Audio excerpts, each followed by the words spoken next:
I don't hear no sound. Are we live?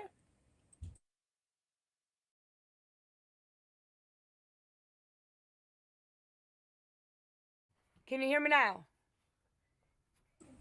Yeah, I can hear you now. Oh yeah, my mic was muted or on the computer. My bad, y'all. Hold on. Yeah, that's what you need to do, son. Yeah, yeah. How'd you know? Mwah. All right, y'all. What's happening? What up? What to do? That's the show. But everybody in my city say, what up, doe? What up? What up, doe? What up? What up, doe? Salute, salute, salute to the biggest M I know. Salute.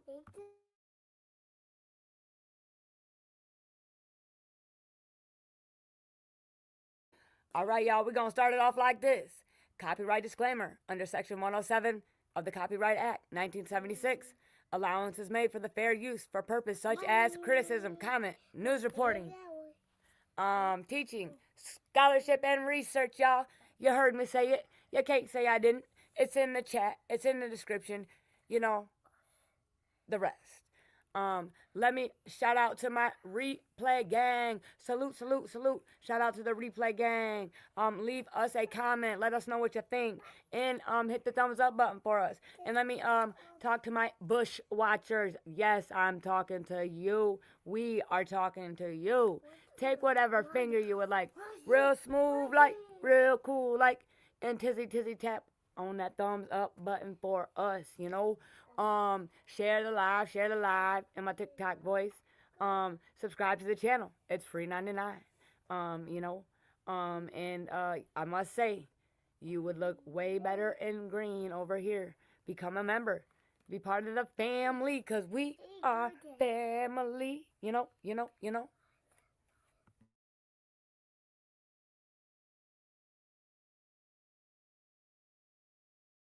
And y'all, there's a poll in the chat. Don't be afraid to answer it. Let us know what you think. The question is, does age determine if you get a second chance in society? Hmm. My answer is no. I feel like if you did the crime, you do the time. Um, I don't think that just because you know they were a kid that they should be given a second chance. In my opinion, that's more of a reason to definitely monitor and make sure and because I feel like that's got to be rooted. Or and we did a poll if you were born like that, but if you can do horrendous acts at that young of an age, um I don't think you should be able to get out just because you were a kid and they say, oh, you were a kid, you didn't know right from wrong, or blah blah blah blah. And we had that discussion earlier too. I'm not gonna go there again. Y'all know how I feel about that if you were tuning in. So let me know. Big M, does age determine if you get a second chance in society? It shouldn't, but it all really depends on actually the crime. Now you won't give a kid that do a drug offense, a lot of Oh time. no, I'm talking about You know what I'm saying? horrendous. A Yeah, horrendous. horrendous, like yeah, like murder or something like that. Oh yeah. Like, yeah, you know that one boy, Josh, remember the neighbor, he put her, underneath the waterbed, and everyone was looking for her, and, yeah, or the little redhead boy, I think, the little boy didn't come home. He was 9 years old, redhead boy. I remember him off the top of my head, but, um, but I remember they came out with the law and said it was unconstitutional. I don't think so. I just feel like, like it's crazy, like that case that just happened in Ohio last year. Remember when them shorties did that to that 5 year old, that 9 and 10 year old, Yes. and they blurred their faces out. The one boy didn't even show up the first day. He showed up when he wanted to, and then they got to go home. Like what? And Now it's it's a thing. I'm kind of teeter totter on that one because it's like, how do you just throw away a whole, young child for something he did. You know what I'm saying? Right. Hold on one second, Big M. That was Uh, influenced by, no, go ahead. that was actually influenced by something. You know what I'm saying? Right. Because Yeah. they be doing like on TV, they did a thing on, they had the TikTok and making people kill they parents and stuff like that. Right. What And about that boy that threw the party and his parents were unalived? And then remember that one? And on Snapchat, yeah. yeah. Javen, please stop. Please stop. Sorry, y'all. I got my son and my other two. So uh, Delena Gonzalez, 863. Yay, I finally caught it live. Yeah, you might have pulled up on your girl before in Big M. I just, it's a lot be going on, but I'm gonna say this is the first time I seen you, so thank you for pulling up on yours truly in the biggest M I know. Yes. Salute. I hope you're being real smooth with it, cool with it, and true with it, and just know it's all love over here. Daddy. All opinions are valued over here, and we agree to disagree, and we're grown ups over here, and hell yeah. Thank you. Thank you for pulling up. I hope you subscribe to the channel and pull up more. Again, salute. All right, y'all, give me 1 second. So basically, we're gonna go look at some more children because I was telling Big M earlier, like crime always was I guess a fascination of mine. I've seen a lot of many episodes of a lot of things, and I love crime and documentaries. Mhm. That's all I'm watching. Yeah. Me Dang too. it. And I lost my train of thought because of my son. I'm sorry, y'all. Damn it. Well, so basically, what I was saying is the kids really intrigue me. Not I don't even know if that's the right word, intrigue, but like it's just like how can a kid and some of the things we heard about. Remember that 6-year-old girl, the things she was doing. She was like the mom said she was just real like doing things in the car and obsessed with like playing with herself, and she's only 6, and it's like how does she learn this shit? Oh, you're so cute, baby. And it's just crazy work. So Right. Well, remember they did say that she was molested. I missed that part. Yes, before she came to them, she was Oh, only 18 months. So oh, how they know she was touched she on? already had been touched. So it was Uh-huh. something that was taught. It was probably her, that was something they do to soothe her or Right. I comfort mean, her. You don't know. It was something that she learned. yeah, and I mean, if that happened at so like that just made me think like I mean that we can't really know because we don't remember, but we see how it affected her and what But I was just gonna say, I wonder if because we develop our memory at a certain age, so I wonder if the things that happen to us when we really don't remember still affect us. Did that make sense, Big M?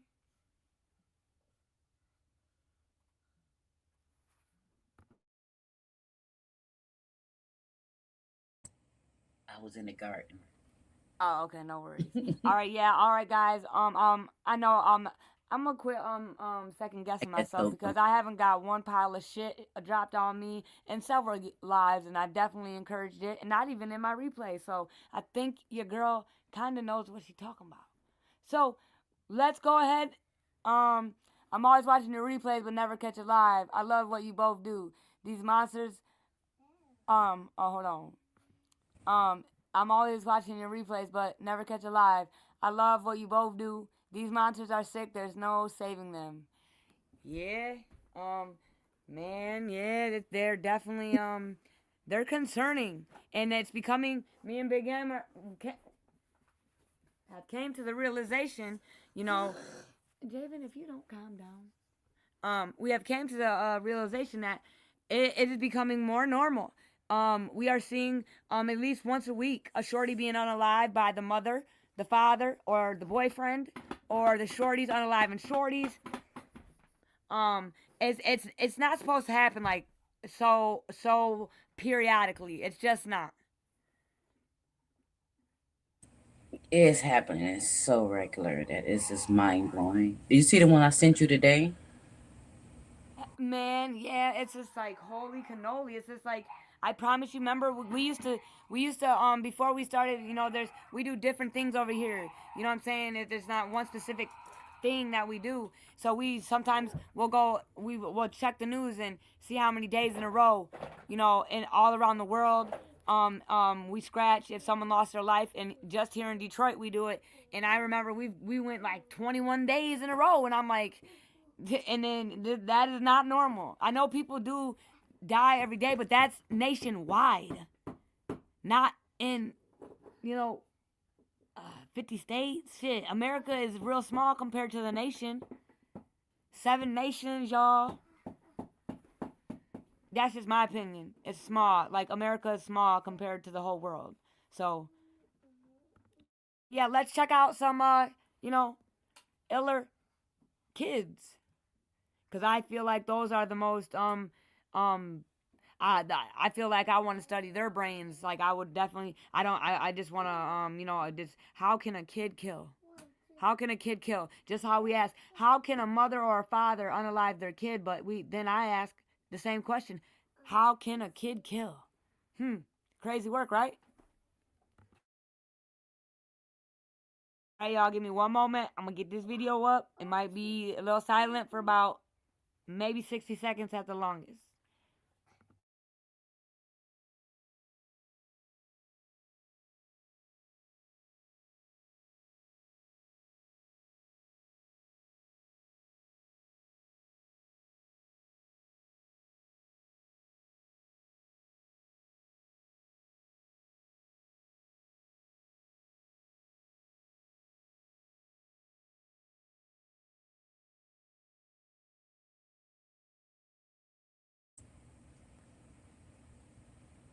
No sound.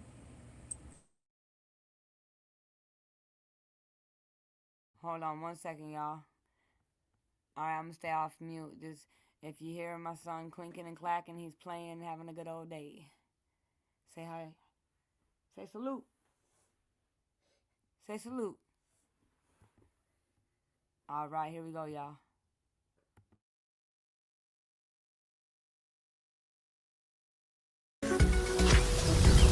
100%. What do you think is going to happen? So you find the defendant guilty of murder in the second degree? Yes. Is that unanimous? Yes. Eric Smith was only 14 years old when he was given a sentence of 9 years to life in prison. Smith had been convicted of murdering 4-year-old Derek Roby. But before his arrest, many residents in Savona, New York, thought it might have been the work of an evil adult. Late in the afternoon, the body of Derek Roby was found. It was just a brutal, brutal killing. When police found Derek, they discovered that he had been lured into a wooded area not far from his home, strangled and beaten with rocks. When this terrible thing was done, I think everybody, including myself, thought it was an adult. And how could anybody do such a terrible, terrible thing? But Smith had walked into the police command center 4 days after the murder, offering to help police solve the crime. Smith said that he had seen Derek that day with a white t-shirt on, holding a lunch bag. Investigators felt like Smith knew something, but didn't realize the killer was sitting right in front of them. Then 2 days after Derek Roby's funeral, Smith confessed. Grandpa! Grandpa! Yeah. I was there. I was there when my grandson confessed.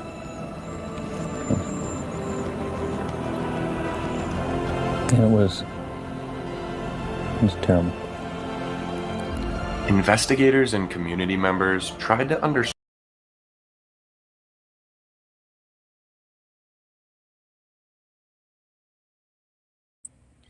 I wasn't expecting that one. No, sorry. And I forgot. Last time, I cannot, 48 hours, I was like, oh shit, this is 48 hours. I can't do that. I got in trouble, so, damn it. I'm gonna have to trim that out of this one. I gotta play a different video, y'all. Yeah, I learned the hard way. Yeah, after playing that Mendes brother from the 48, I thought it was fair use, but I'm still learning, so we gotta listen to a different video.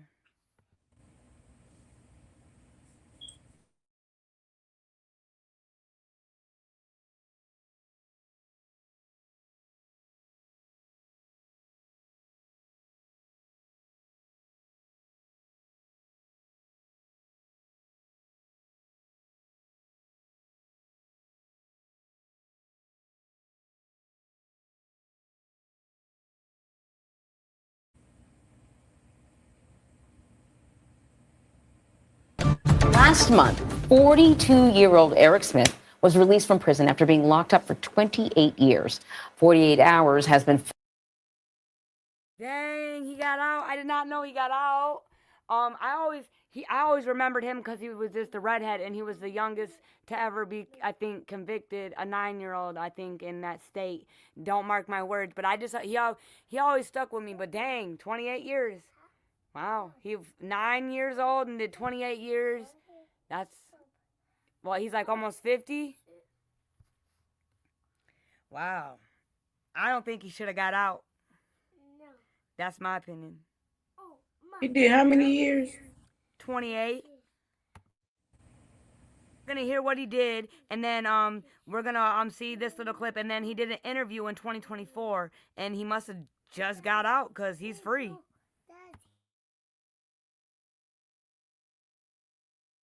Following his case since 1993, when Smith was then 13 years old, and he killed 4-year-old Derek Roby in a...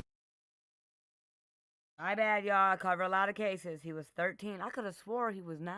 What the hell? He was 13. My bad. My bad. I was full of shit on that one. I'm eating the shit emoji. He was 13, not 9. Fit of rage. On this week's show, Jim Axelrod looks at the controversial decision to let him go free. We never forget our boy. He was, a wonderful child, and we miss him terribly. I wouldn't wish this on anyone. For almost 3 decades, Doreen and Dale Roby have lived with the anguish of that day in 1993. He says, I love you, Mom, and he went hopping off the sidewalk. When they learned their adored little boy had been lured into the woods, strangled, and beaten with rocks. If that wasn't horrific enough, his killer was a red-headed, freckle-faced child. Eric Smith was tried as an adult. All rise. And convicted of murdering Derek Roby. So you find the defendant guilty of murder in the 2nd degree? Yes. Smith's sentence was 9 years to life. Take the young man in custody. But it would also be a life sentence for the Robys once Smith became eligible for parole in 2002. They could decide that, he's done his time and we're going to let him go. Every 2 years, Smith was back before the board, and the Robys would have to relive their son's murder and fight to make sure his killer's parole was denied. It's not fair that we have to keep doing this. The news the Robys had been dreading came after Eric Smith's 11th appearance before the board, when he was finally granted parole. And, as he told WENY-TV in 2009, he had big plans for his future. I want to, get married, raise a family, pursue the American dream. About that tall. John Tunney, who prosecuted Smith's case, says it's too early to know if that'll happen. At the end of the day, still a little bit of a gamble. Oh, no, it's a huge gamble. This parole decision is a high-risk enterprise, to be sure.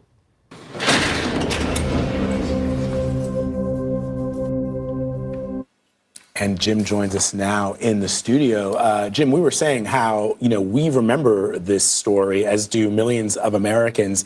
Now that Eric Smith is released, where is he living? That's the first question. Well, he's in Queens, New York, about 200 miles from Savona. He had wanted, actually, to go back to Savona, live with his mother. The community was like, No. No way. We're not having it. Can you imagine if you are the Robies and you're in the one store in town, grocery store, and look who's behind you in line? So the parole board agreed with the community's protest, very vocal sense of not happening. So he's in Queens. Do we know anything more about his plans now? Well, the whole point of the parole process when he was finally granted parole was, hey, look, I'm a changed guy. I'm a changed man. He says that he wants to go to college and counsel other bullied children. He even says he has a fiance, somebody who wrote him talking about criminal justice, who that relationship continued. So he says, I'm a changed man and I want to help. But again, as John Tunney just said, and as we get into tomorrow night on 48 Hours, that's the question that underpins the entire enterprise when you think about this. Can someone who did what he did be rehabilitated? Can they change? Yeah, can they change? So the Robies, as you point out in that tease video, fought really, really hard to keep Eric Smith behind bars. He's now free. All right, just don't put it on the side, buddy. It's okay. So I'm going to say this.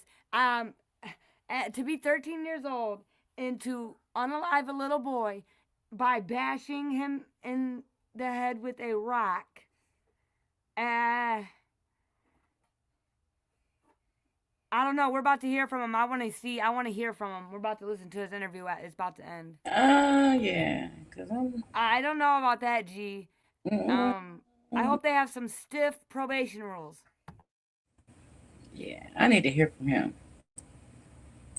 I like to see their body language and all that, cause yeah, we're good. I'm good at that. Let's go see if he's gonna hurt somebody else. The chances are, and listen, you gotta think about it. In 1993 is when this crime was committed. It is the 2000s. So to do that to somebody and then to come out here in a whole total different world, I wonder what prison he was in that he got all that rehabilitation, because we know how great they are, those facilities do at rehabilitating these here criminals.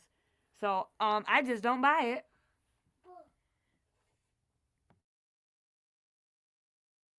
How difficult has this decision been for them? What are they saying now? Because they went every time that parole board was meeting, they were there front and center. Vlad, I got to tell you, the heroes, if we can use that word in a story that is obviously so tragic and heartbreaking, are the Robies. They are remarkable people. And one thing they said was, look, this has been draining for us. Every 2 years, a letter would come at Christmas time saying he's about to be, there's another hearing, and then they would have to relive it and sort of argue again why he should stay. Imagine the upheaval. So as they said to me, and we'll get into tomorrow night, there's this sense of, look, we want this guy to be punished. Obviously, he's given us a life sentence, but no.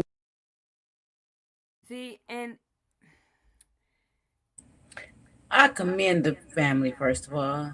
every 2 years, it's like y'all can't have any kind of common courtesy. Every fucking Christmas, I tell you, they don't care.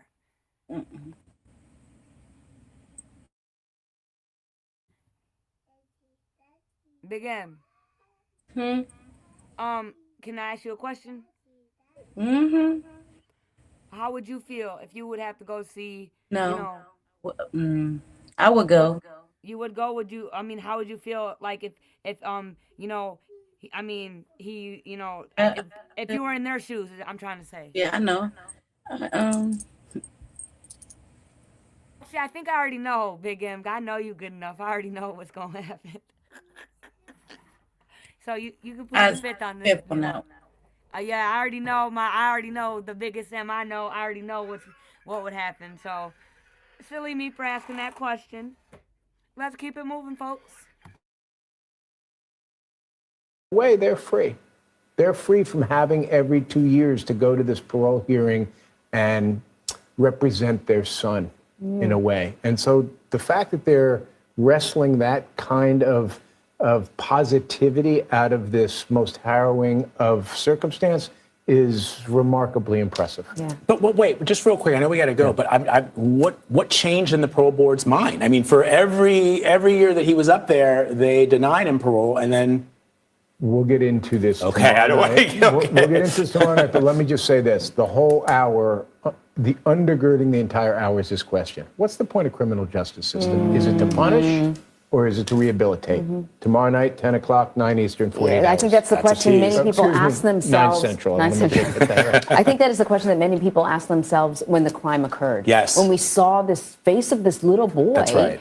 And we all started to ask ourselves, like, what is the point of what do we want the outcome to be with this horrific crime? There's no good answer, really. Really looking forward to this one, Jim. Thank you very much. Appreciate it as always. And you can see Jim's report, Eric Smith, Gambling on a Killer, on your local CBS station and Paramount Plus tomorrow at 10 p.m. Dang. All right, let's hear from him before he got out of the penitentiary. I think he should have got life. I don't know.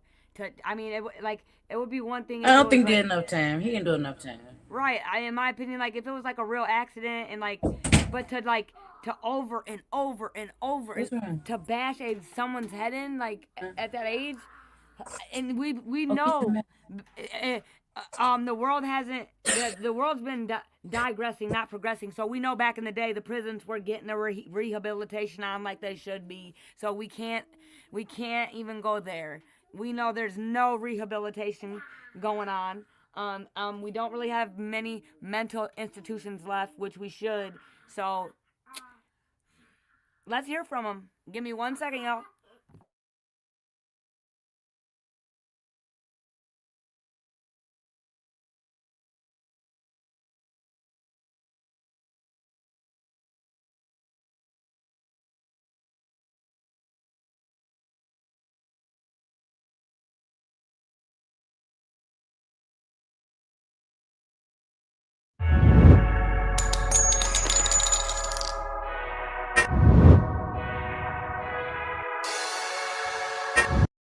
Seconds until he couldn't hear any more noise and goes into the cul de Derek.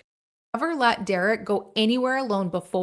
On August 2nd, Derek never made it to the park. Derek's mother typically walked him to the summer program, but on this particular morning, his baby.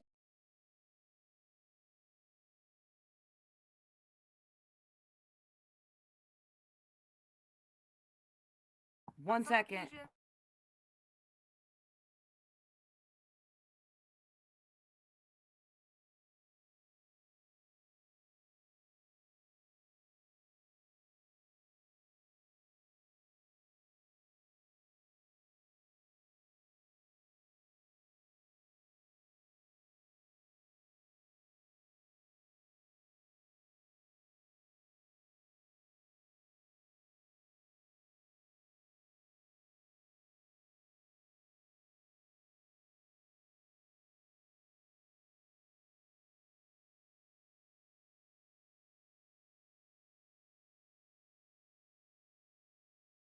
Roby in Savona. Now, after spending 27 years in prison, the convicted child killer.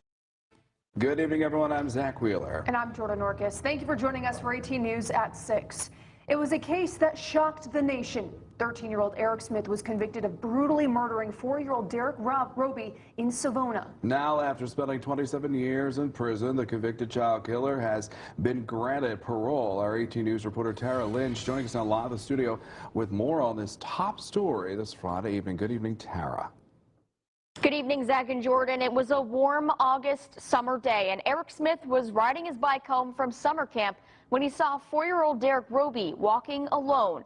Then Smith lured Roby into the woods in Savona, strangled him, crushed his head with a rock, and sodomized him. After nearly 3 decades in jail, today we learned Eric Smith will be released November 17th. As I recall, it was August. I did not know he did the sodomizing. Oh my goodness. And he was 4. I didn't know that either. Wow. And I thought it was just bashing. He wrangled him, he bashed his skull in and sodomized him, y'all. He was 13 and that little boy was 4. Wow. Life. 2nd of 1993, when the body of Derek Roby was found there in Savona.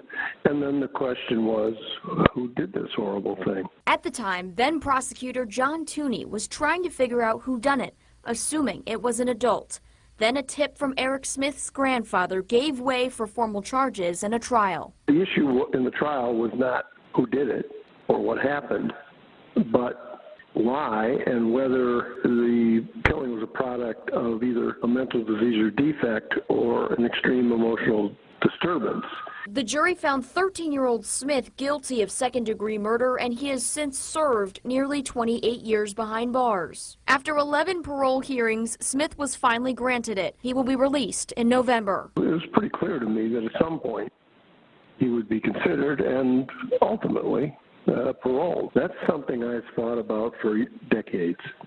And all I could think of was Doreen Roby standing in line at the checkout at King's Grocery in Savona, seeing the person behind her in line being Eric Smith. Now the question is, did the state prison system prepare Smith to return to society? I have no reason to believe that's the case. Our prison system doesn't have a particularly good record of rehabilitation. Tooney continued to say he hopes Smith is the exception and Big M, you heard that right? They said it. And that was back in 1993, so he got out 28 years. I was born in 92. I'm 33. So, yeah, I'm not doing the math. There was no rehabilitation for sure. I thought there was they keep showing the interview, I'm trying to find this interview of him talking, but they keep showing a picture of him talking. He did not do enough time. No, he didn't.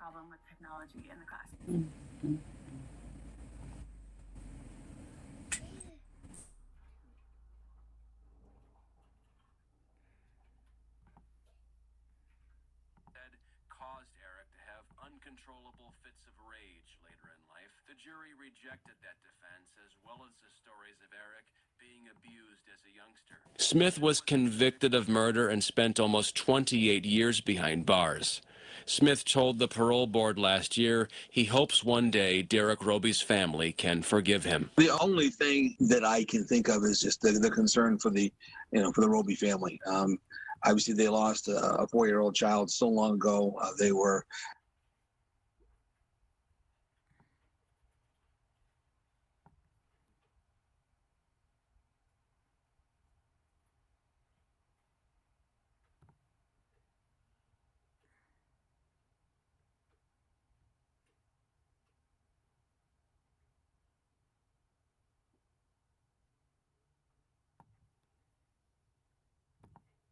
Back in '93, Eric Smith made headlines as the 13-year-old who brutally murdered and sexually assaulted a 4-year-old boy in Savona. New York's version of court transcripts. Dang, I had to pause it. I was gonna try to read that. I'll just read it later on my own time, but that's probably really gruesome. Dang, you see, he just said now the sodomizing, we all know. I know it was that, but dang, so man, he sexual assaulted the boy. He physically assaulted him. And probably was mentally abusing him while he was doing it. I don't know. This is crazy work. And we know, you just heard the higher up dude say it with the suit and tie. The rehabilitation rate. Statistics. They don't lie. Or do they?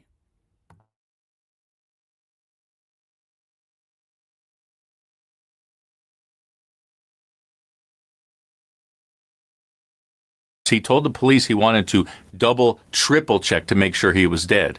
I was worried if he wasn't there, he might say something. However, I figured if he's dead, and I believed he was, I wouldn't have to worry about anything. Around 11 a.m., a storm broke out. Now, when that happens, the day camp is canceled, so Derek's mom was expecting him home.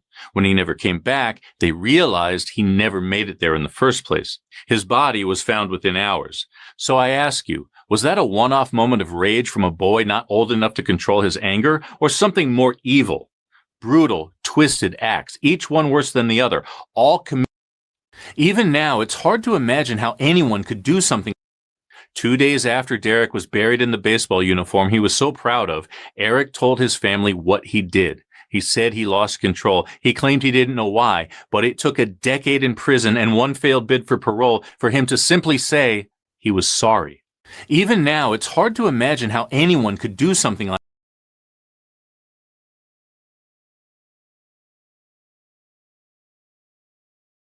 Dang, maybe he did get rehabilitated. It said it took him over a decade to admit he was sorry. Wow. Dang. Maybe they got a good counselor down there and whatever. I got to see what city that was again. I know this is off topic, but you know, you see that picture? That is the Kung Fu symbol for salute, y'all. Just so you know.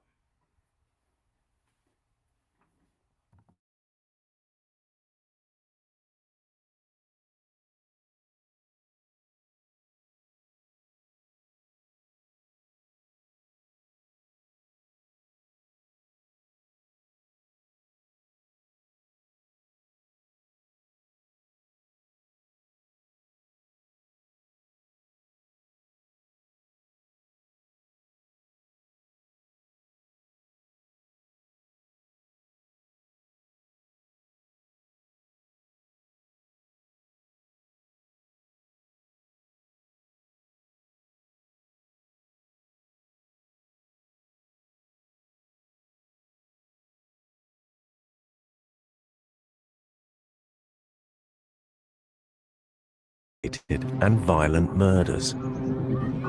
I thought they are so sadistic, what they've done to my son. Evil. Just pure evil. What drives these children to kill strangers? Salute, salute, star. Salute to you. Salute, salute. It's good to see you. Thanks for pulling up on me. Long time no see. But, you know, we talk on the back end. So, yeah, salute, salute, salute. It's all love. I know you being smooth, cool, and true with it.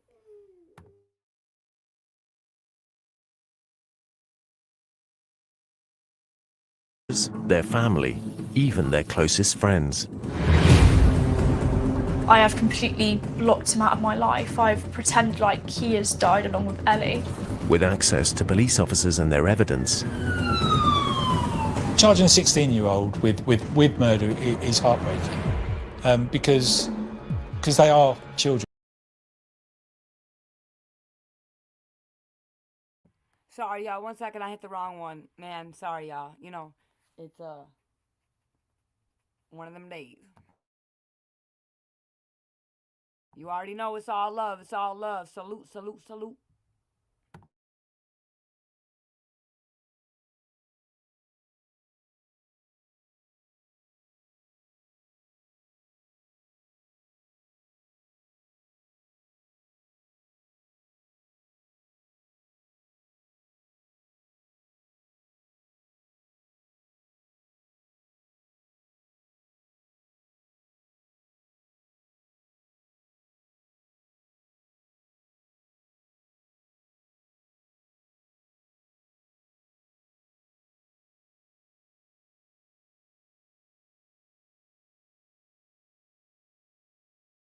States. It's the story of a woman who spent less than 2 years on death row before being executed by lethal injection in Arkansas. Christina Marie Rick. She did something so disturbing, so unforgivable, that the jury didn't hesitate, the state didn't hesitate, and she herself could never forgive it. But before reaching her final moments, we need to go back to the decision that sealed her fate. The case you're about to hear contains sensitive and distressing details. Viewer discretion is advised. All events have been presented with care and respect for the victims. On November 4th, 1997, Christina Marie Rick walked out of Arkansas Heart Hospital for the last time.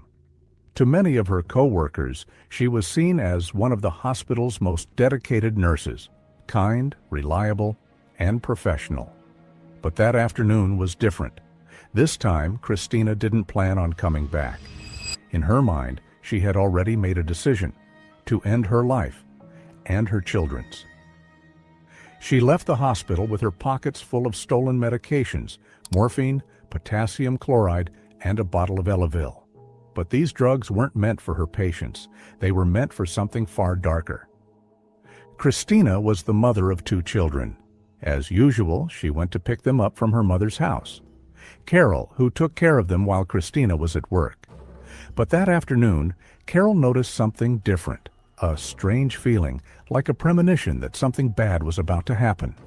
She asked if everything was okay. Christina said yes, handed her the money she owed, and left with the kids. Once home, she fed them, played with them, and went through her usual routine. That night, in her small apartment in Sherwood, Christina tucked in her children, Justin, 5 years old, and Shelby, almost 2. She kissed their foreheads, adjusted their blankets, and hugged them tenderly.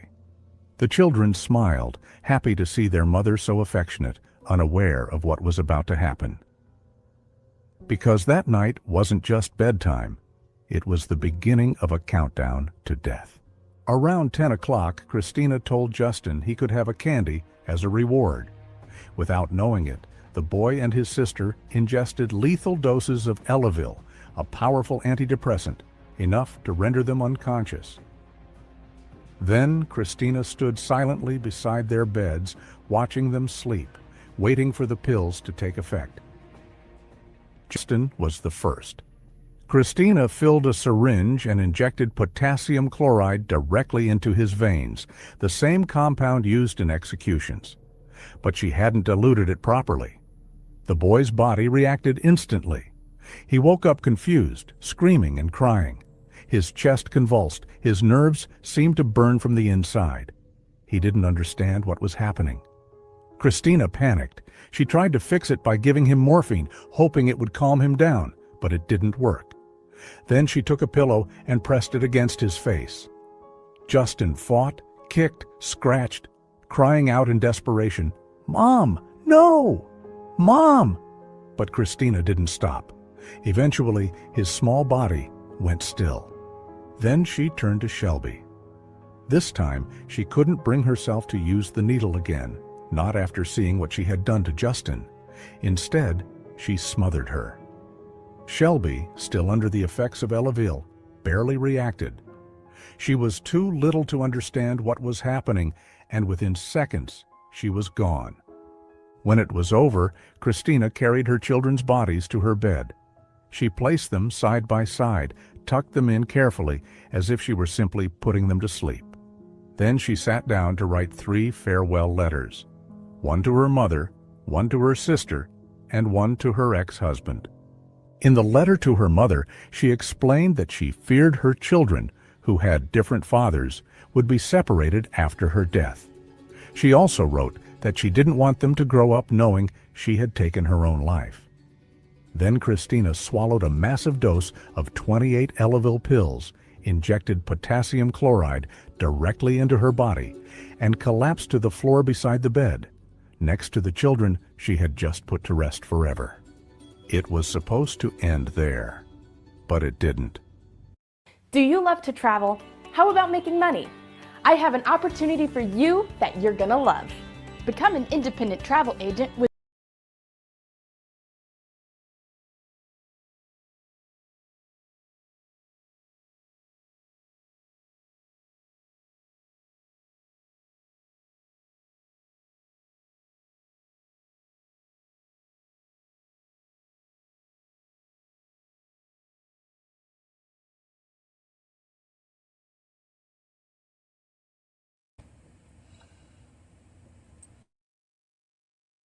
So, y'all, the reason I played this one is the father's going to go sit down face to face with the unaliver of his children.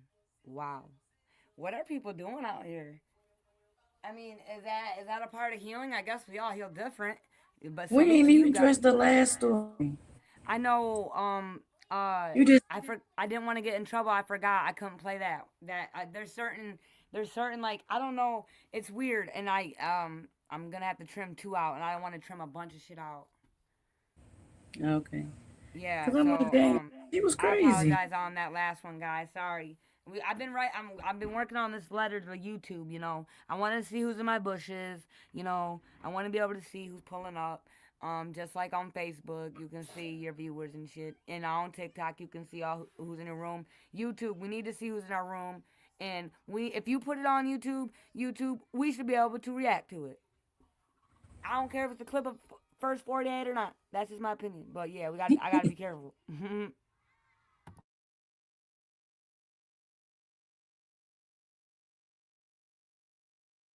2 hours.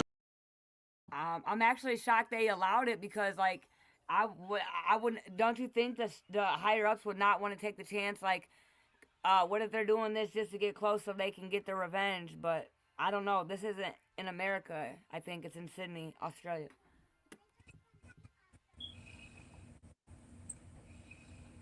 I couldn't. I was just about to ask you, Big M. Can I ask you I a question? couldn't. I already knew the answer. Let me get close. Oh my God. Yeah, no, don't let Big M get close. Hell no. Arm reach length. What'd Oh, you say? I said arm reach length. Yeah, it's either me or you, baby. Man, yeah, they better. He better hope he never runs into.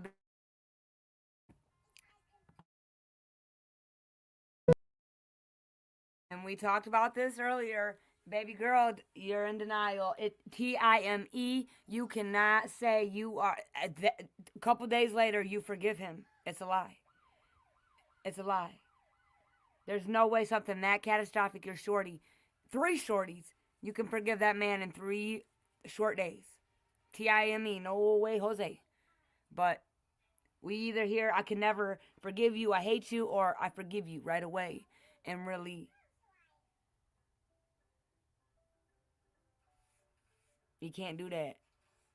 I plead the fifth again. Well, I know I want to hear this one. I mean, Big M, I know you don't forgive him, but you never know. One day you might. And you know, I have to say this. You not forgiving him in a sense is letting him still win, if you know what I mean. But I know I'm just saying I know I never experienced it. I never know, you know what I'm saying? But um you got to forgive him one day though. That ain't through with me yet, you know.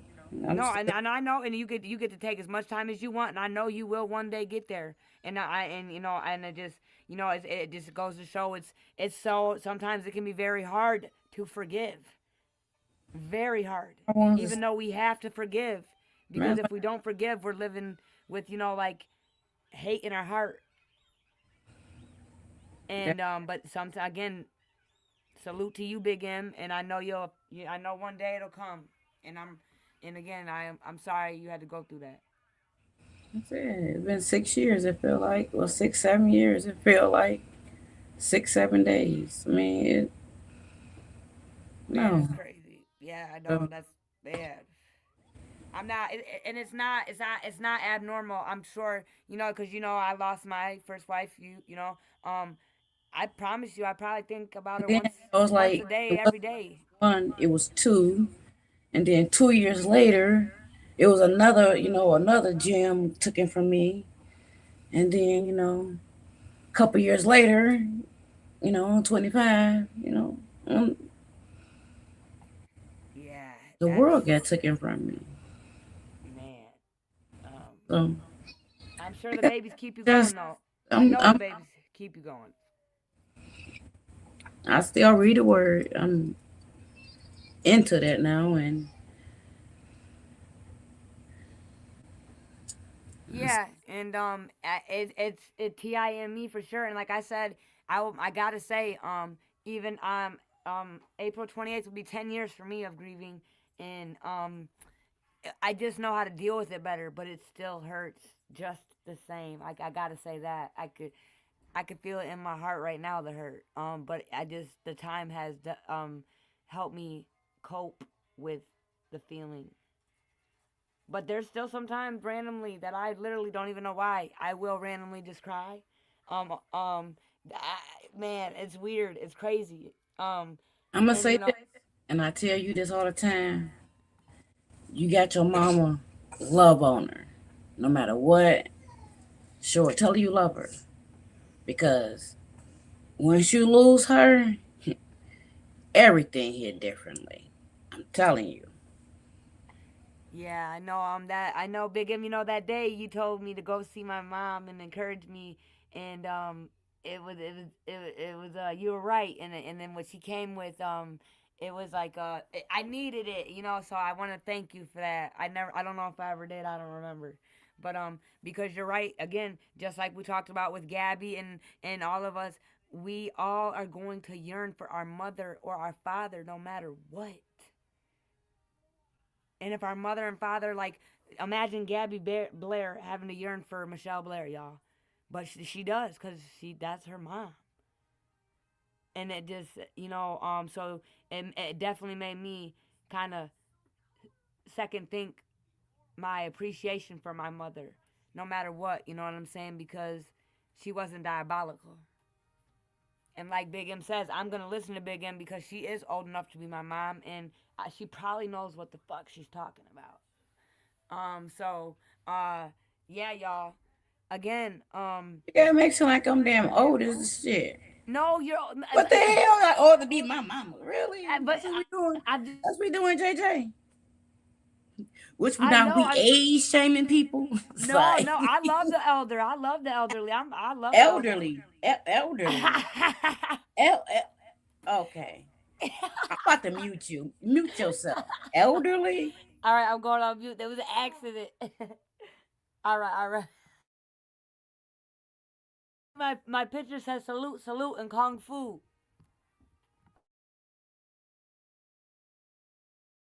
Me no, me not. Man, just dark.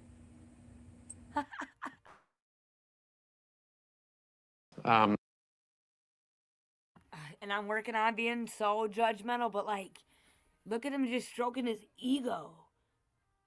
Like, I'm like, am I wrong or right? Yeah. But see, they're from another country where they're not American. So in other countries they're real religious. So it's just America, we like the country of sinners, like Um, other than God. but everybody, this is the American dream, y'all. Come on over to the American dream. Come on, come on. Where, yeah, you can, yeah, come on We're down. like the Vegas of the continents. Oh yeah, this is the spot. Everybody like, yeah, we know we can go to America and do what the fuck we want, and then and get away and not even be an American and get more. Let me shut up. Actually, let me go. Let me shut up. Some countries don't even have prisons. Man, some countries don't even have floors for their houses, but it does be super hot in them countries though too. So I mean, I don't know, but then that means bugs and shit and the big old scorpions. Can you imagine? I think about that sometimes. Like, we live in Michigan. Can you imagine living in a culture where you have to worry about several poisonous insects? Like you literally got to fight Mother Nature like daily. Like, could you imagine that? No. It would be. Well, I It would can't. be a super duper transition because I it's like, can't. I can imagine that now. huh? Yeah, I live in that time now. Oh! In the spirit, she's okay. Cause remember, No, we I'm just always. saying these little bugs out here be attacking me. As you get older, stuff affects you differently. Yeah, So yeah, yeah. mosquito bites be having a sister in the bed for a couple days. Oh yeah. Yeah, they hurt. Yeah, so it's like when you get older and have stuff going on. Yeah. Man, girl, I almost slipped down the stairs yesterday, and I like cracked my back. It bent so bad and cracked, and it hurt so. I was like, I was like, oh my goodness. And I was like, if I feel like this now, and I remember like my grandma, she be in pain. I'm like, if I don't want to be in any more pain. She's like, it gets painfuler. Don't trip, Jay. I'm like, dang, I don't. It gets more painful than this. Heck yeah, you ever broke a bone? Hell nah. You lucky. I ain't either, but I never broke a bone, but I definitely had to get some stitches a couple few times.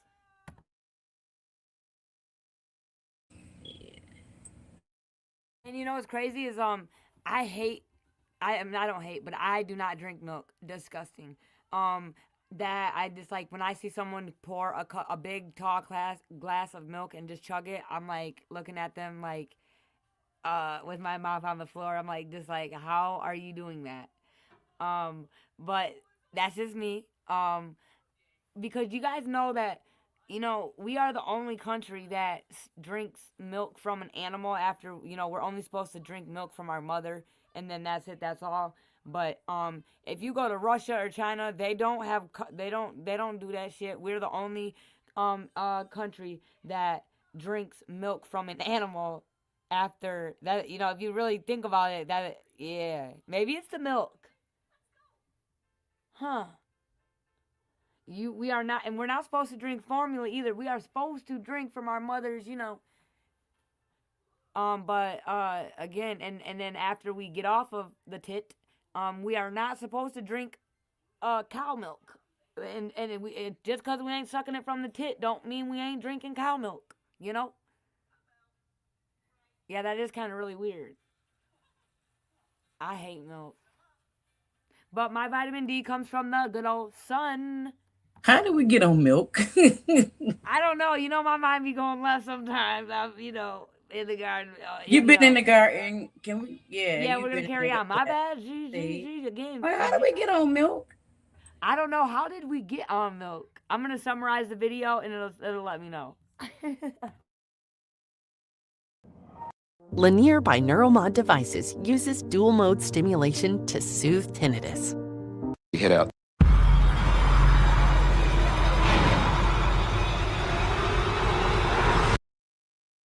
I don't know. I don't think there's any reason to go meet my children's unaliver.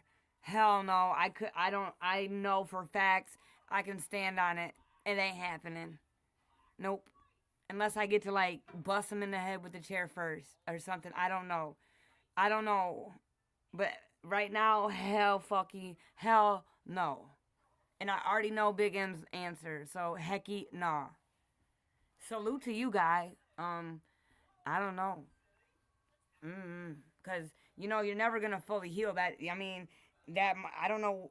Only time heals all wounds. So I don't know what that did to heal you. Wow. That's just my opinion, though. And again, this demonstration, we can be opinionated. We're not covering a case, and we're not advocating. Again, what is all these videos we keep picking that keep fucking me up? Like, I can't with this one. I'm like, what? How many are you? Man, I could never just sit across. Man.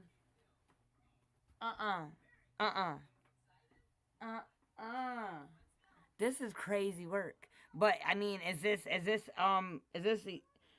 good for the soul? Is this emotional intelligence right here?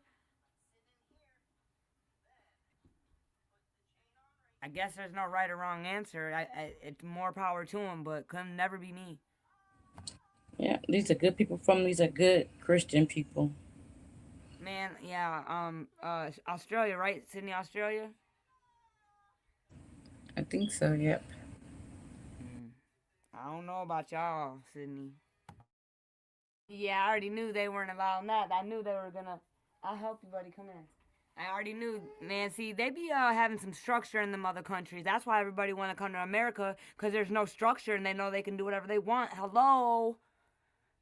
That's the answer. Why does everyone want to come to America? Because there's no discipline, there's no structure. These motherfucking other countries be standing on business. It's called regulation.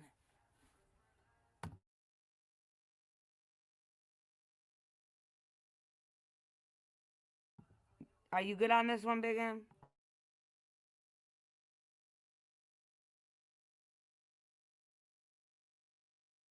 Yeah, I'm good. Because this is kind of making me cringe, and we've had enough cringe in the last couple nights, man. They just been falling into our lap. I still am not over that Michelle Blair night, man. Oh my goodness, it's still fresh right there. Wow.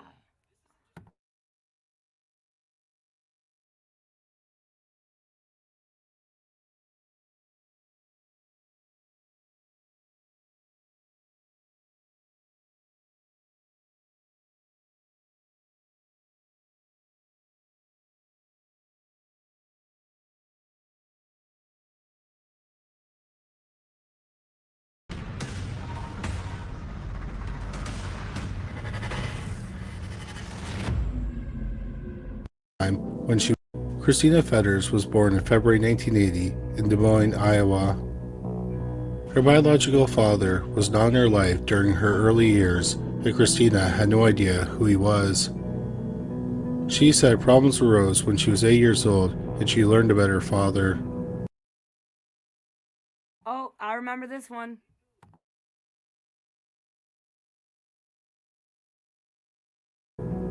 Christina had darker skin than her mother and her maternal family. When she learned the identity of her father, she discovered she was half black. This led to her having an identity crisis. She was angry at her family because she felt like they denied part of her. She met her biological father. Wait a minute. So they call you not being comfortable with your skin color a identity crisis?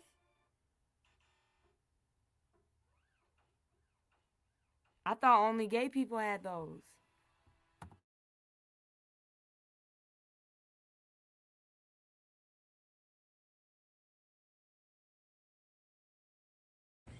I don't know about. Big M, when you hesitate to answer, you're funny. I already know your answer. When you hesitate to answer, you're silly.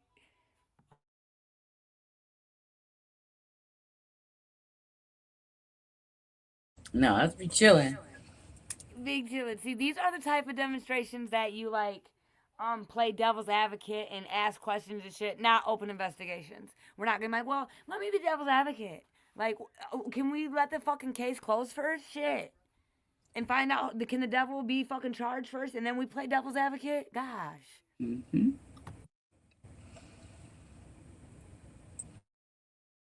Father for the first time when she was 8.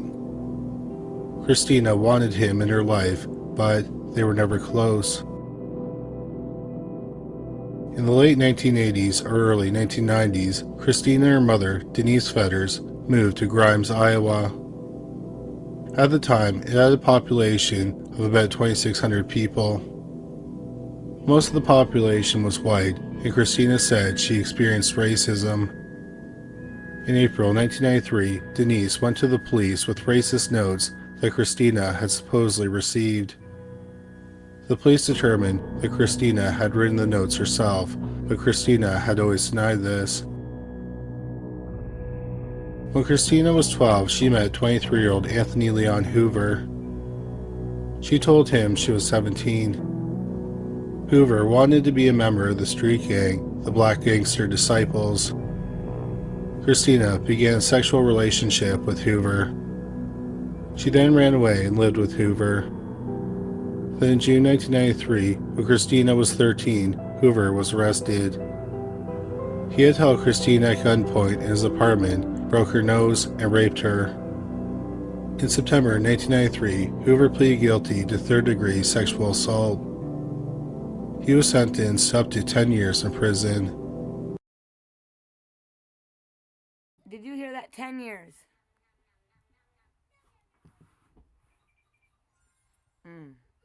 I don't understand. I feel like if you take a life, you're doing life no matter what. I mean, unless it truly, it was an accident, because accidents do happen.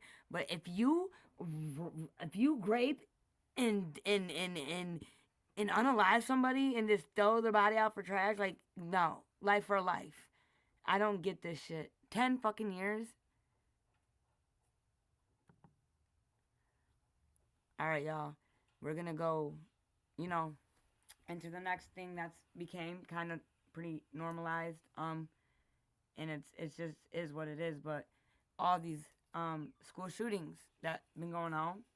We have about probably 2 on average a year. Campuses and regular schools. Promise you at least 2 a year for sure. We already had one. We had the one. The most recent one was Brown's. The Brownstown or Brown University in Utah, I think, or where was it? I have to go fact check. Don't mark my words. And they just caught him, and then you know they happen way more. And the first one I can remember is good old Columbine. Not good old Columbine, but damn, my bad. Columbine. And everybody was so shook. And look, that just shows there's been no growth in America because we've only gone backwards because now it's just like, dang, another school's, pew-pewing. And I think Sandy Hook should be recognized. Like, I bet, again, a lot of people don't even remember what year that was. And that, I feel like that's something we should all know. We all know what happened in 9/11. You know what I'm saying? And what we can memorize that for, the World Trade Center buildings, but we can't for the shorties. That's why, again, this every time my main point is we've been digressing, y'all. And this is living proof right here. It's because everybody's screaming, we got to do better, but it's not from their heart.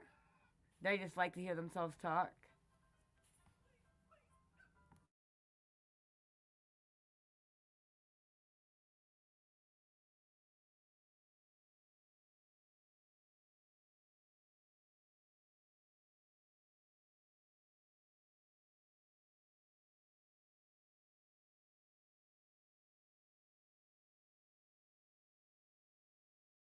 One sec, y'all.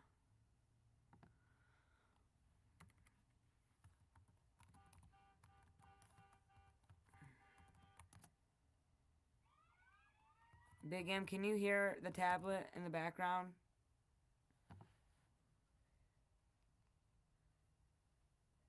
No. Okay, good. I just want to make sure. Damn, I wonder if I'll get in trouble for playing A&E. Probably, hell yeah.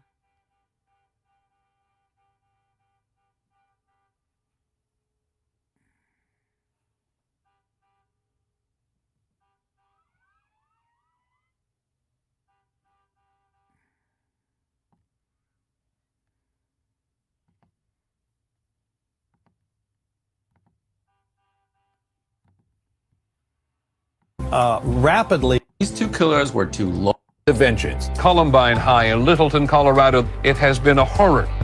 In 1999, 2 high school students went on a deadly rampage, and the images seared themselves into the nation's collective memory. One of the worst school shootings ever. 15 dead bodies still being identified.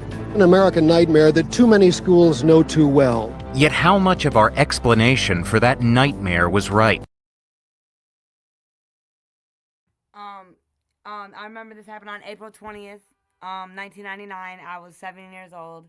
They said one of the worst, and maybe they're talking about nationwide, but I felt like, wasn't this the first Big M? I remember Higher Learning, but that was a movie.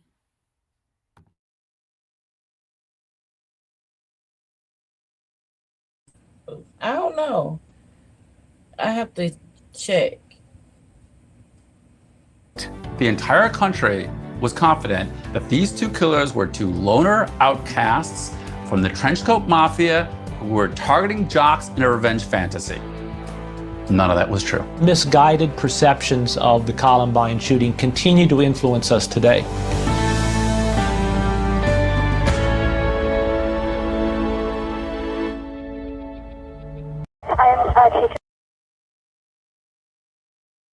Okay, I got another question. Now that I sit here and think about it, let's think about Timothy McVeigh. He built that shit, right? And so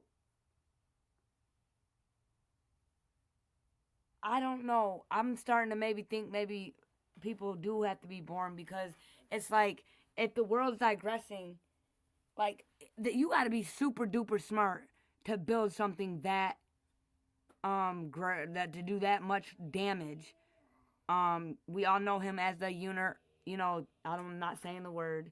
Don't want the Oklahoma man, Timothy McVeigh, and it's like I don't know. I don't know what I'm trying to say, I guess, but you would think that people would get. Well, I guess they have. I don't know. I'm going on mute. Columbine High School. There is a student here with a gun. On April 20th, 1999, two students culminated months of planning by donning black trench coats and attacking their school. Armed with guns and an arsenal of homemade bombs, they terrorized teachers and peers. They had a couple of duffel bags at their feet, and we witnessed them pulling out what we assumed to be paintball guns that later on turned out to be something completely different. My secretary comes in and yells that there had been a report of gunfire and bombs exploding.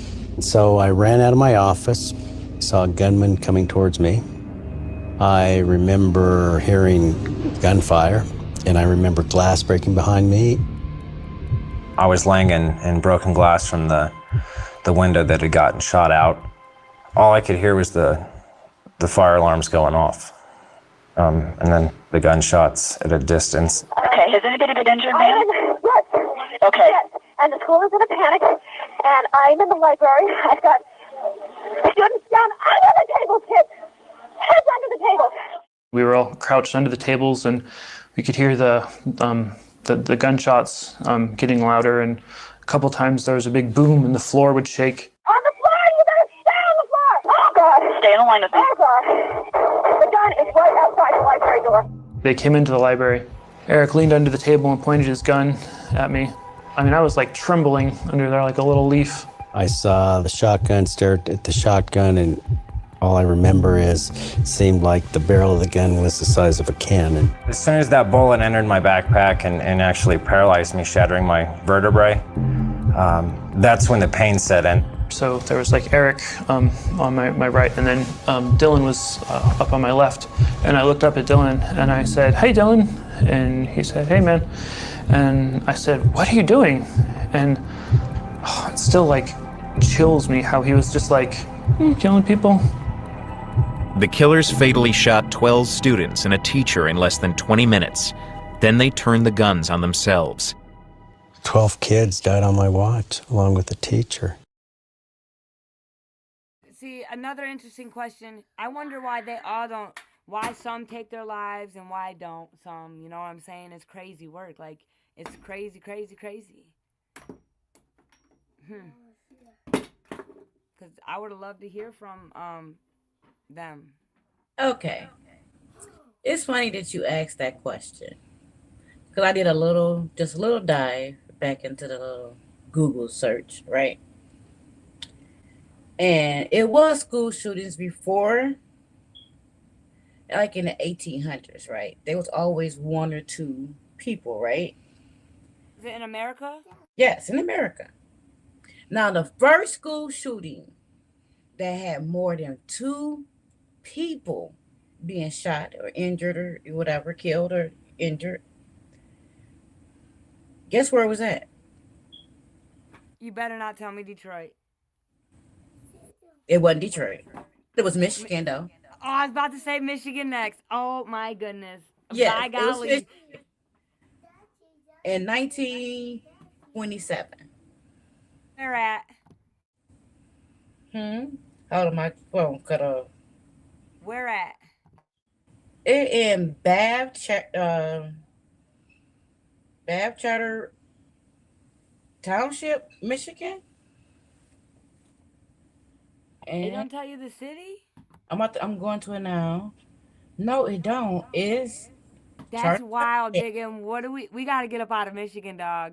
What in the county? Yeah. What? You were like, I was about to say, don't tell me Detroit, It's but we. Bath Township. It's called Bath Township. You should. Where's it at? Like, what's it by on the map? If you can look, I'm about to look on my GPS. On the map, and I really can't. You said Bath Township. Yes. Bath. That sounds like. It's in Clinton. Clinton Township. Clinton County. Oh, that's Macomb County. Oh man.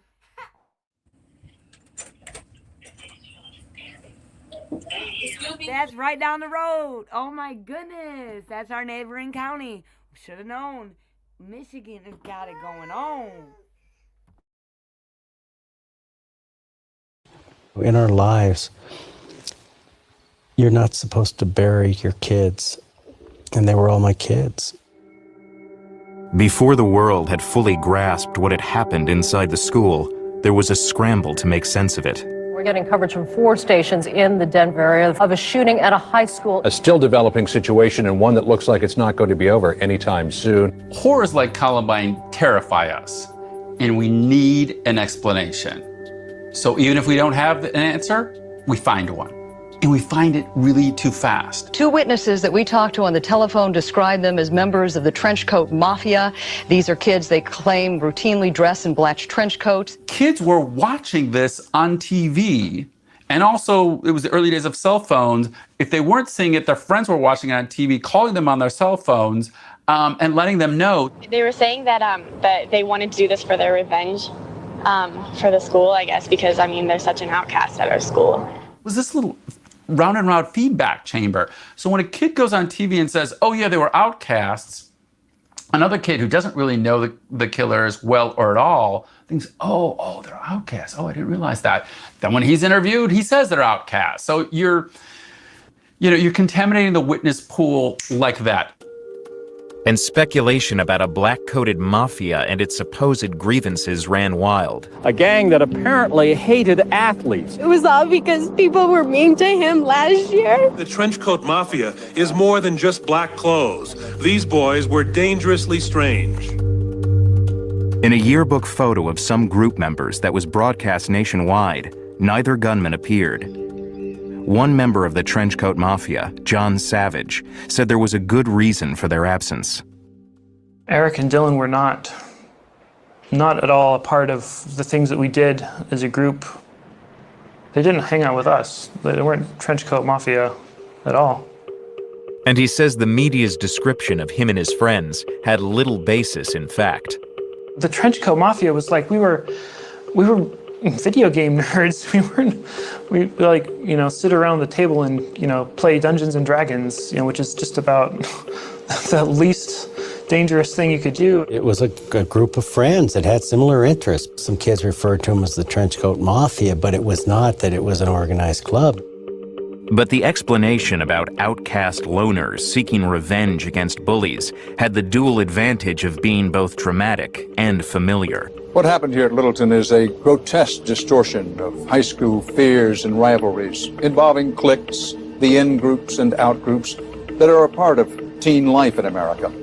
Author Dave Cullen spent nearly 10 years on his account of Columbine, researching police records, the killers' diaries, and their lives at the school. He said the boys had busy social lives and didn't seem motivated by bullying. There was lots of bullying at Columbine. It was a high school in America. Did it have anything to do with driving these 2 boys to murder? I cannot find any evidence of that. The killer's direct...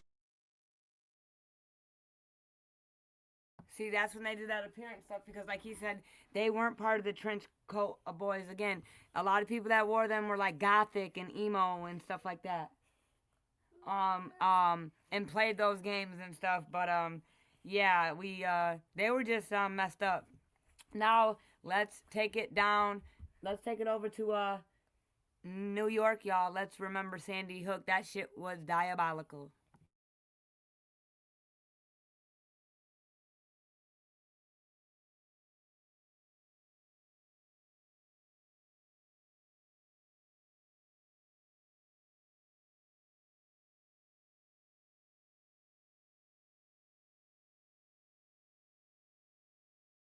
place, parents felt their children were safe. The worst grade school shooting in U.S. history, at least 27 dead, 20 children, 7 adults, including the principal. And the gunman killed himself. And all over this town, in churches like the United Methodist Church behind us, well, the lights are on and they are still open for prayer tonight. And they will be all night. People have been gathering here for prayer, to lean on each other and lean on a belief in something bigger than themselves, to help get through what is just impossible to believe here or anywhere else. The sentiment here echoed in what you're seeing now down by the Washington Monument in D.C. Many members of the Connecticut delegation was there, but this story is really about their home here, Newtown, Connecticut, just 27,000 people. This is a place where people know each other, families know each other. And what happened today is known by all. And it's not just about how many were lost, it's about the age. What is hitting everyone so hard is the reality. I gotta pause right there. Why does everyone do this? Like, we don't measure distance and time. And a catastrophic event is an age doesn't, I mean, yes, it's sad, but it doesn't make it any more. A massive unaliving of any type of children in a classroom, I don't care if they're 6th graders, 5th graders, 4th, 3rd, it's diabolical. It doesn't make it any worse. It's horrible.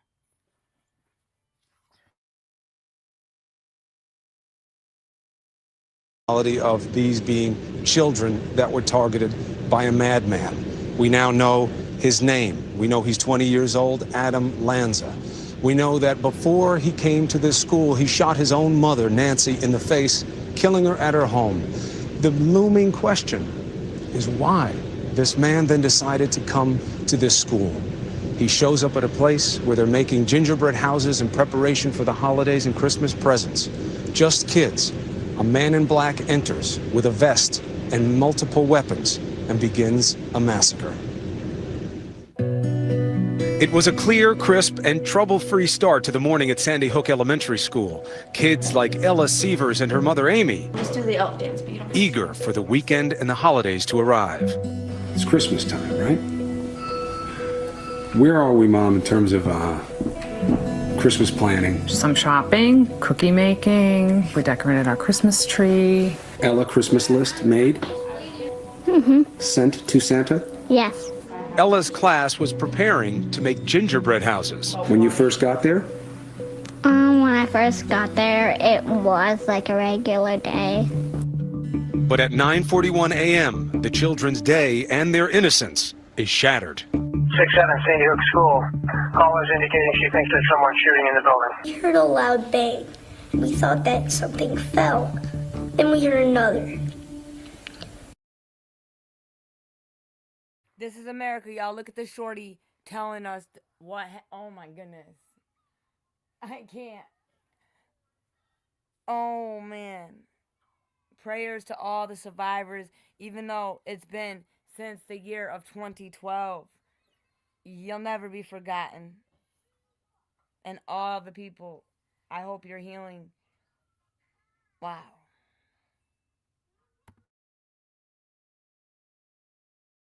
And then we thought that that was a gunshot. What do you remember? We got to school.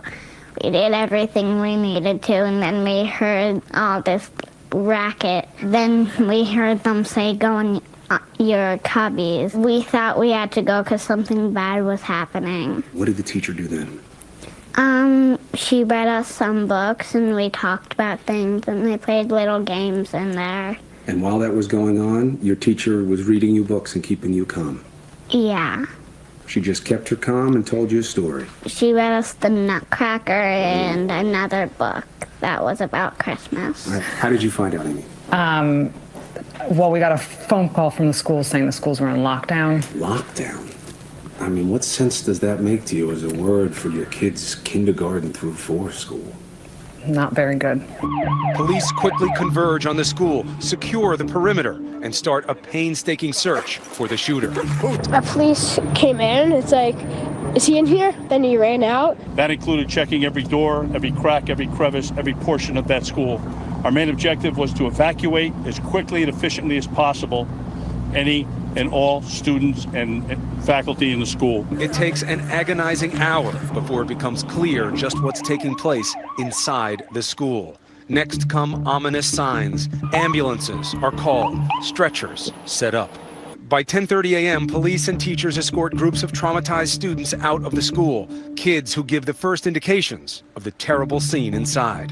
Kids were crying, not really like screaming, but they're all huddling together and they felt so sick. We all put our hands on other people's shoulders, and then our teacher held the first person's hand and she let us out. Did you keep your eyes closed? Yes. The whole time? Mm-hmm. And when you opened them, where were you? We were walking down to the fire station. The children are taken to the fire department where frantic parents swarm, desperate to find out if their kids are safe. It was terrifying. I'm still terrified. I think I'm still in shock about it all. I still don't know everything that happened. You're rushing over here and you can't get to where you need to go, and you have to park down here and walk. When a son or daughter is found, the relief is immense. I was so happy. I just hugged her. What goes through your mind when you see her? Oh my God, this is the best day of my life, the worst day of my life, just gratefulness. Gratefulness. I mean, the tears come to your eyes immediately when you know that your child's okay. But too many families aren't as lucky. Minutes drag by, no answers on what's going on inside the school. As news trickles out, the worst becomes obvious. Not all of the reunions between parent and child will be happy ones. Okay, these units in the school, I got bodies here. By 11 a.m., police give the first indications that there are multiple fatalities inside. By 11:50 a.m., they announce most of the fatalities are children. It is almost unimaginable. 27 dead, 20 children.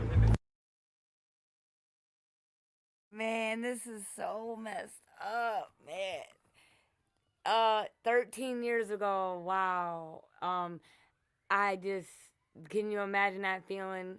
Looking around like, is my shorty coming out? Is my shorty coming out? Is my shorty coming out? Oh, man. That would fucking suck, y'all.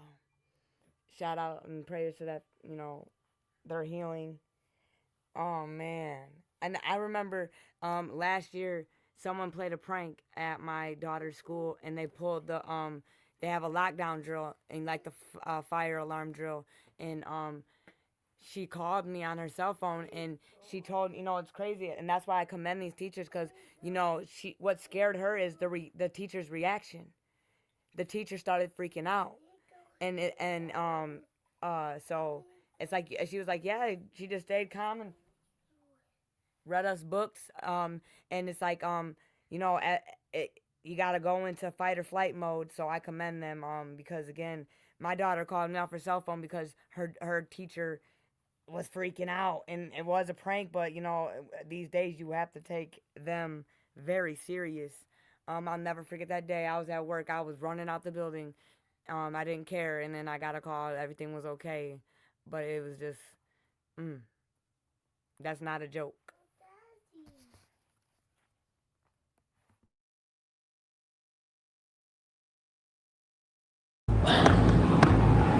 News of the second worst shooting in U.S. history smothers the country.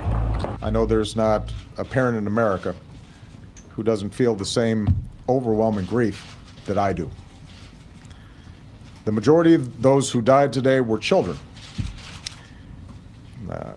Beautiful little kids between the ages of 5 and 10 years old.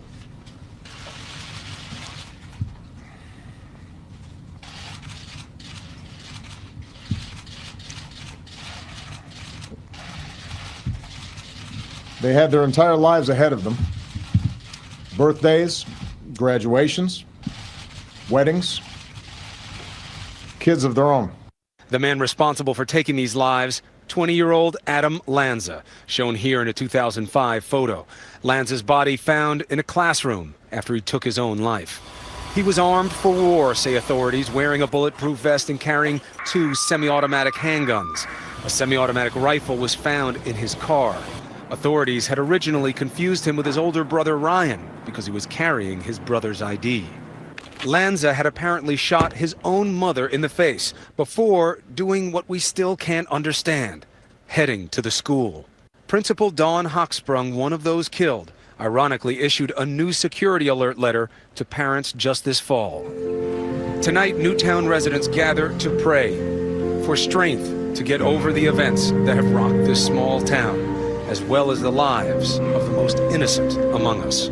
Evil visited this community today. Our hearts are broken today for the parents and grandparents, sisters and brothers of these little children, and for the families of the adults who were lost. Our hearts are broken for the parents of the survivors as well. For as blessed as they are to have their children home tonight, they know that their children's innocence has been torn away from them too early. It's not real because it's not here. It doesn't happen here. And you know what? The 6 degrees of separation, we know those families. There will be families and friends that we know. You know some people got hurt, right? Yes. You know that it's over? I didn't know when it was over, and I probably would have never known when it was over. Well, it's over, okay? You know that now? Yeah. And what happened there today happened, and it's over. Okay? And you have to be happy that you're okay. Now, of course, for the Sievers, so much of why they wanted to come forward is because they feel for the families who are not as lucky as they were to get Ella to come home.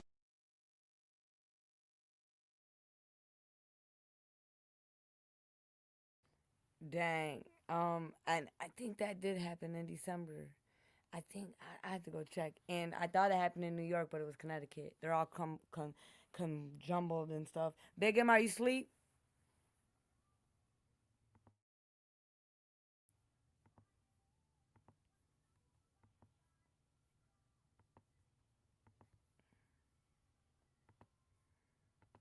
OptiSigns, I can keep my team focused and up to date by making any screen into a digital sign.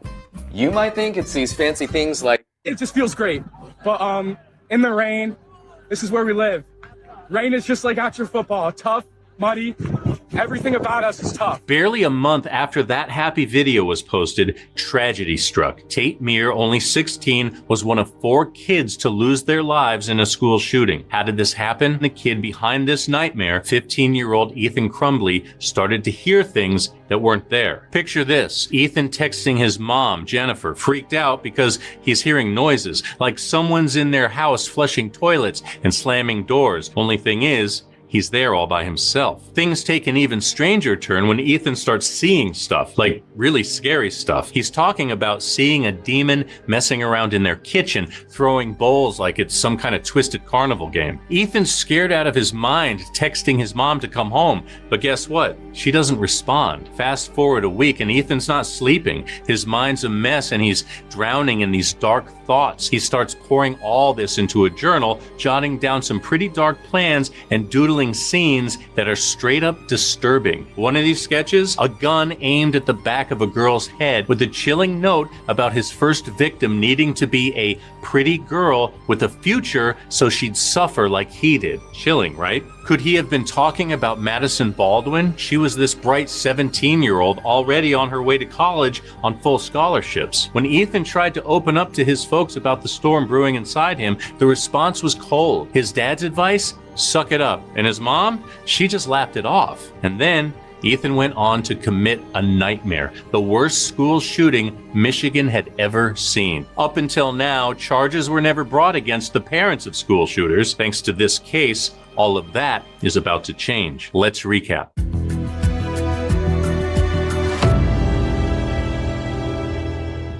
So the Friday right after Thanksgiving, James Crumbley strolls into a gun store in Oxford Township, Michigan, eyeing a shiny new 9mm. It's for his son Ethan, even though it's technically illegal to buy your kids something like that. But it's an early Christmas present. Fast forward to the weekend and it's family outing time, but with a twist. Ethan's mom decides it's the perfect moment for some target shooting. There she is with Ethan bonding with her son over a hands-on lesson in firearms. Come Monday, back back in English class, Ethan's caught browsing bullets on his phone. That's enough to raise some eyebrows, right? The teacher hits the panic button and gets in touch with one of the school counselors. She sits the 15-year-old down for a chat and tells him to keep the ammunition shopping at home. When Ethan's mom caught wind of this, her reaction was a mix of disbelief and sarcasm. Seriously? Looking up bullets in school? She texted, laying it on thick. Ethan's response was casual, almost dismissive. Totally harmless. Teachers just can't mind their own business. They said it's all good, no trouble for me here. His mom said, "Hope you showed them your new gun at least." "No, didn't show them the pic, my God," Ethan shot back, instead insisting again that it was all a big nothing. "Seems like the teachers just can't stop staring at my screen." Jennifer's reply was not what you'd expect. LOL, not mad, just gotta learn to be more sneaky, that's all. But deep down, Ethan wasn't looking for a way to slip under the radar. He was aiming for the spotlight, craving the pain he was going to dole out with his new toy. The very next day, right out of the gate, first period, Ethan's English teacher busted him diving into videos of shootings on his phone. Then, as if that wasn't enough to raise alarms, during second period, his geometry teacher spots him doodling some pretty grim stuff on his worksheet. Check out this chilling plea. "The thoughts won't stop. Help me." It's written right under a drawing of his 9mm. And yeah, that 9mm, it was tucked away in his backpack, locked and loaded. Catching sight of these dark scribbles, the geometry teacher didn't waste a second shooting off a message to the dean of students. Snapshots of Ethan's work were sent flying to his mom's phone too. A few minutes later, a little after 9:30, Jennifer texted James, "Call now, emergency." Both parents hit the road, speeding to the school for a face-to-face with Ethan, the dean, and his guidance counselor. But by then, Ethan's trying to cover his tracks, scribbling over those disturbing drawings with stuff like, "I love my life," and "OHS rocks." Nice try, but no one's buying it. The counselor puts it straight to Ethan. "You feeling okay? Not a danger to yourself or anyone else, right?" Imagine if they just peeked into his backpack, they'd have their answer loud and clear. Ethan plays it off, claiming he wanted to make video games, and those sketches were just some game design brainstorming. Behind closed doors, the Crumbleys and the school brass hashed it out for 15 minutes. They wanted his parents to get him help that day, but they were like, "No, we need to go back to work." The school thought that was weird, but they told Ethan to go back to class, but with a catch. He had to see a doctor within 48 hours. As the bell echoed through Oxford High, students weaved through the halls, each on their way to the next class. But Ethan had something else in mind. After lunch, the school's cameras caught a chilling scene. Ethan ducking into the bathroom with his backpack, only to step out moments later, his 9mm pistol in hand. And then chaos. Ethan starts firing, sending students scrambling for cover, ducking into classrooms anywhere they could find safety. Meanwhile, Ethan moved through the hallways, carrying out his deadly plan. Wait, if you or someone you know experienced unwanted touching, threats, or assault during an Uber or Lyft ride,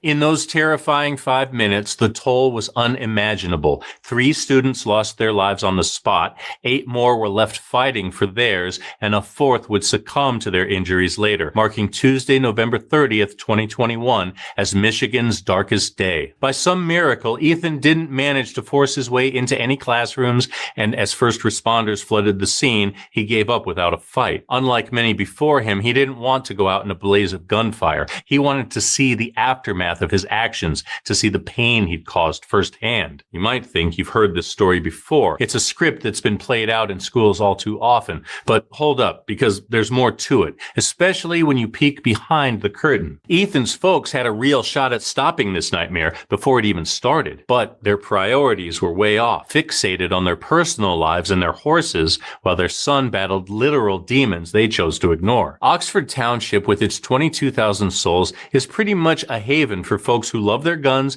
as much as they love their sports and horses. The local high school football games were pretty much the place to be, especially to watch Tate Meir, a shining star on the field, doing his thing.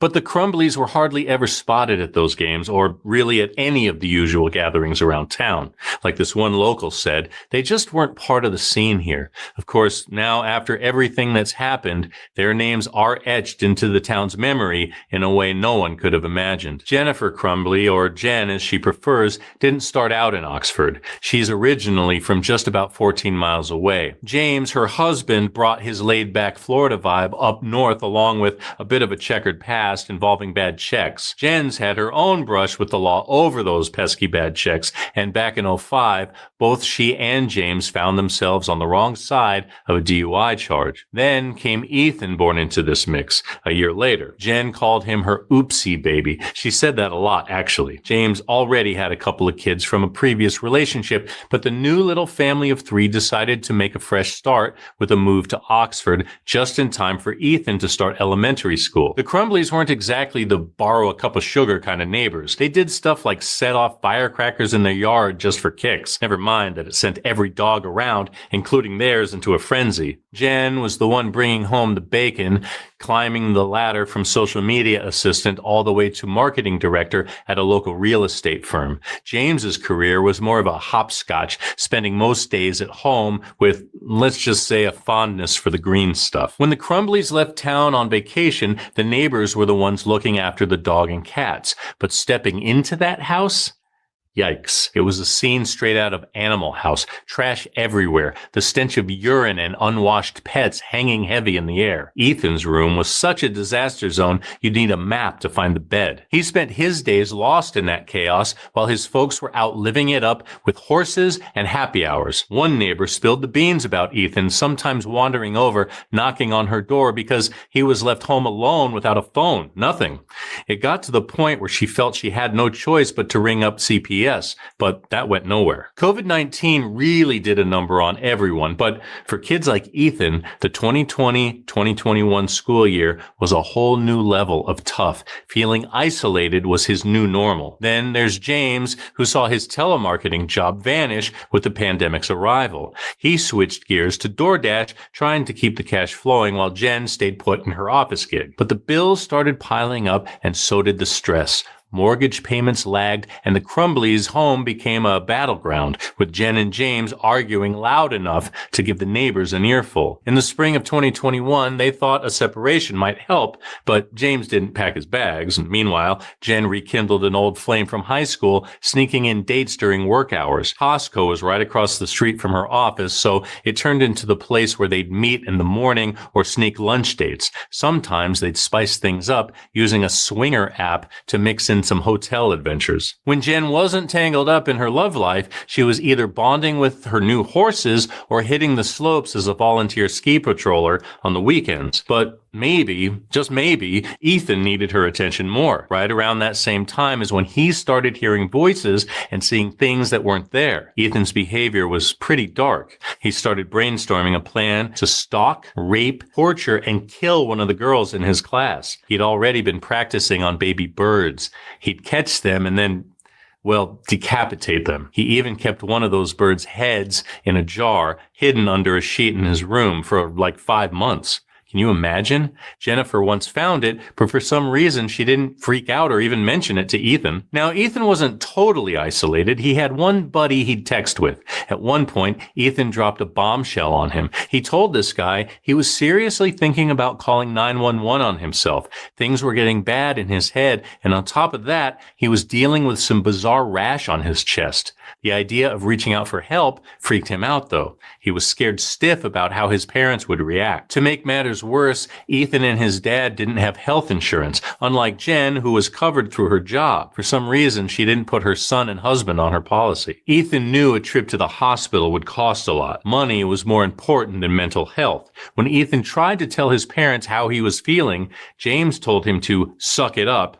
Jen just laughed it off. "I am mentally and physically dying," Ethan texted his friend. During the summer, Ethan started messing around with one of James's pistols. James had a gun safe, sure, but locking it up tight? Not so much. The combo was as easy as it gets. 000 straight out of the box.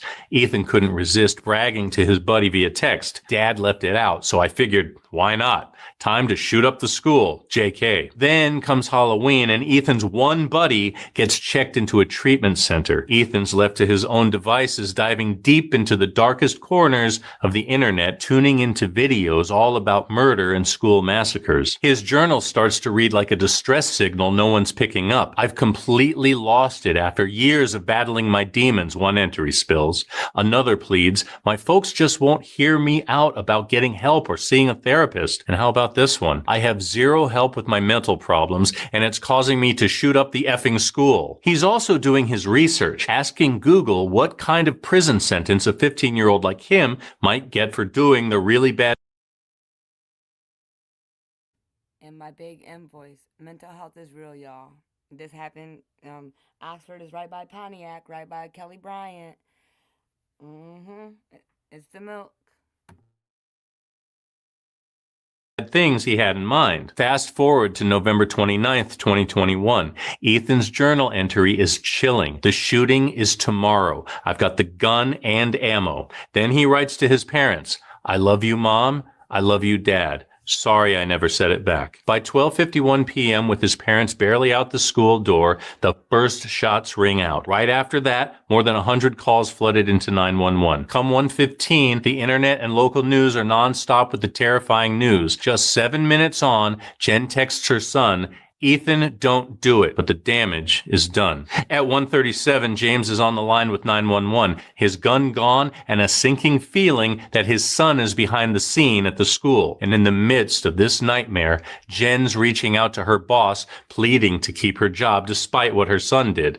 Meanwhile, at the school's off-campus reunion spot, families are trying to wrap their heads around this kind of loss. Hannah St. Juliana, just 14 years old, was the first young life cut short. Just days before, she was sharing laughs and silly TikTok dances with her sister, blissfully unaware of the tragedy ahead. Ethan walked down the hall where he took the life of Madison Baldwin. At 17, Madison was an old soul with a passion for drawing, reading, and writing. She was on the brink of a bright future, her path to college paved with a full scholarship. The Mears felt it in their bones. Their 16-year-old son, Tate, had been caught in the gunfire. He was a star on the football field and the wrestling mat, the kind of guy who would have helped shield other kids if he could. And when they didn't see him at the meeting spot, they knew he was gone. We can't talk about Tate without telling you about another shocking detail. Wait until you hear this. There was an armed school security guard patrolling the halls, a former deputy. When the gunfire rang out, she thought it was a drill. She even strolled past Tate and allegedly thought he had some really good training makeup on before continuing on her way. It fell to a sheriff's deputy to scoop Tate into a squad car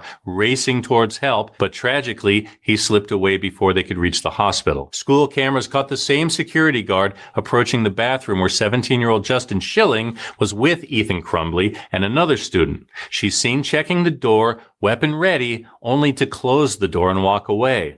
Heartbreakingly, Justin was shot moments after she left. He died in the hospital the next day. Right after she walked away, Ethan came out and surrendered in the hall. The whole thing lasted about only 5 minutes, but in that time, he took those 4 lives and seriously injured 7 others. Ethan Crumbley faced the full weight of the law. He was tried as an adult and nailed with 4 counts of first-degree murder plus terrorism. He'll spend a lifetime locked away with no shot at parole. But this story stretches far outside Ethan's cell. Michigan had more cards to play. The state slapped Jen and James Crumbley with 4 counts of manslaughter each. And when the heat was on, Jennifer and James made a break for it. She knew somebody who knew a guy with an art studio tucked away in a Detroit warehouse about 40 miles away. They cleaned out their bank accounts, Ethan's stash included. Wait until you hear this. Jen's cold logic to a buddy: Ethan's future's shot. I need to look out for myself. With $6,600 in cash, a handful of credit cards, and 4 burner phones in their getaway kit, Jennifer and James vanished into the night. But their escape car caught someone's eye and they tipped off police. In the dead of night, around 1:30 a.m. on December 4th, 2021, police swarmed their hideout.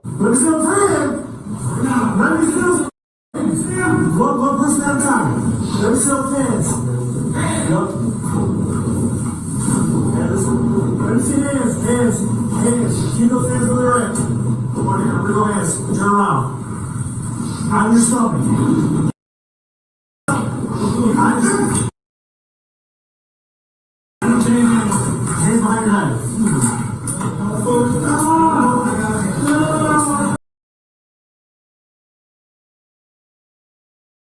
Dang, them parents said, "Fuck the shorty. He fucked up. We're making a get for it." That's crazy, man. And I'm glad they started charging parents now. They said that it's a change in Michigan.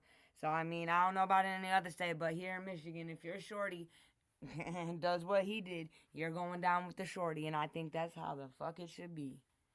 I agree. So y'all, you know, I think we've been on here long enough, so we gonna end it like we always do, you know? Good old Winnie the Poohski, y'all. You're smarter than you think. You're braver than you believe. And you're stronger than you seem, you know? I feel it in my soul every time. And remember, y'all, it's all love over here. It's all real over here. Real smooth, cool, and real true over here. Don't forget it, y'all. You know, I think my biggest M I know is busy right now, so I'm gonna, for her, say peace in my big M voice. And again, until next time, y'all be real smooth now. Salute, salute, salute, salute.